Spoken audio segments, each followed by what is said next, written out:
Bago pa dumaan ang mga maraming sunod-sunod na mga bagyo, kailangan nating maintindihan kung ano ba talaga ang bagyo at para natin sa ating kaligtasan at para makapaganda kapag mayroong bagyo.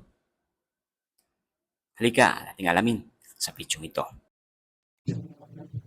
Yung tropical cyclone na kilala natin bilang bagyo ay isang napakalakas na sistema ng hangin na umikot at may mababang pressure sa tingnan. Sisimula ito sa karagatan kapag ang init at tubig sa dagat ay nag-evaporate or nagkisilaw. Mataas ito sa kapawid at nagdidigulan. Sa prosesong ito, dito namumuo ang low pressure area kapag patuloy itong magkaroon ng magandang conditions, ito ay magiging isa bagyo o tropical depression. May tatlong bahagi ang bagyo. Ito yung ang eye wall at ang rain bands. At nabuo ito ng inner rain bands at outer rain bands. Sa eye, ito ang sa gitna. At tila kalmado kahit na malakas ang mga magulan hangin sa paligid. Kapag dumaan sa inyo ang isang bagyo, ay mararamdaman niyo na kalmado. Ibig sabihin yan, dumaan sa inyo ang mata. Para naman ay ang eyeball. Dito ang lakas ng hangin at ulan. Dan sa paligid ng eye o ang mata. At ang pangatlo ay ang ring bands. Ito yung inner ring bands kung saan malakas ang mga alon at hangin sa paligid ito. Pati na rin dito sa outer range. Ay ibang-ibang lakas ang mga bagyo. At ito ay binabase natin sa tropical cyclone wind signals. Ito yung mga dating wind signals noong 2015. Sila number 1, sila number 2, sila number 3 and 4, tsaka sila. Pero sa ngayon, ito ay pinalitan na. At ito na yung latest ng March 2022. Sa lakas ng hangin na 65 kilometers per hour or less, ito ay matatawag nating tropical depression. Tropical storm naman kapag 62 to 88 kilometers per hour.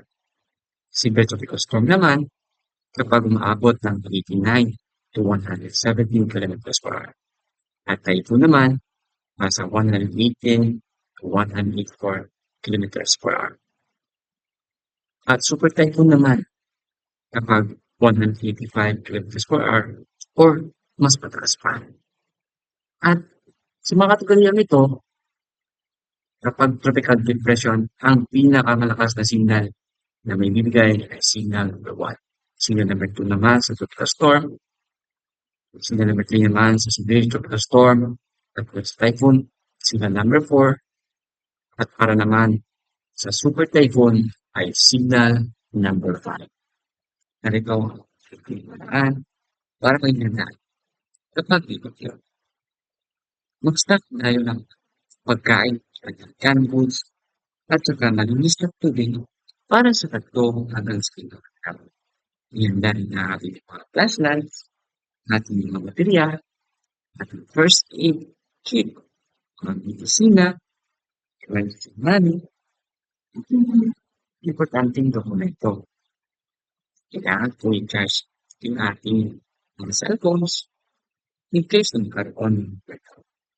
Makinig sa opisyal, lalo na sa pag-asa, at siyempre sa lokal na pamahalaan. Kasi atin sa lahat, tayo'y tangin. Sana ay walang mangyayari sa ating usapan. At makinig rin sa mga kinaukulan sa kanilang mga payo, especially kapag kailangan na mag-evacuation para lahat tayo ay ligtas. Ngayong alam na natin ang panganib tungkol sa bagyo, paano ito nabubuo, at paano yung mga panganib, at anong kailangan dapat gawin sa paghahanda. Ay laging tandaan na ang kaligtasan natin ay nasa ating mga kamay. Maraming salamat sa panonood mga sa ating KGR Rizal channel at sana i-like nyo ito at i-share sa iba pa kung nangangailangan sila ng mga impormasyon na tulad nito at sa tingin nyo ay may matutunan sila. And as always, maraming salamat at kita tayo sa next video.